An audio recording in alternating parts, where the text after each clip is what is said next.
government to do more. Montrealers coming together Monday night, sharing heartfelt words and marching, dedicated to missing and murdered Indigenous women and girls, trans and two-spirited people. What we want them to do is action, not just to show up and to listen, but to do something to follow up, because there are some of us that are doing the work, but it needs to be more.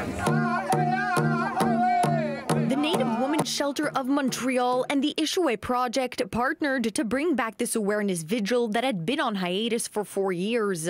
In 2015, it was shown that Indigenous women and girls in Canada are at a higher risk of experiencing violence than non-Indigenous women, they say. It's really heartwarming, but it's as well very sad that we have to continue marching and that people aren't listening. Like, the people who have the powers aren't ending this.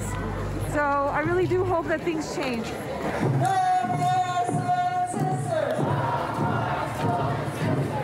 In 2019, the final report of the National Inquiry into Missing and Murdered Indigenous Women and Girls delivered 231 calls for justice, directed at governments, industries, all Canadians and more. The main objective of the vigil is to raise awareness among all citizens, some saying they hope it gets the calls to justice implemented.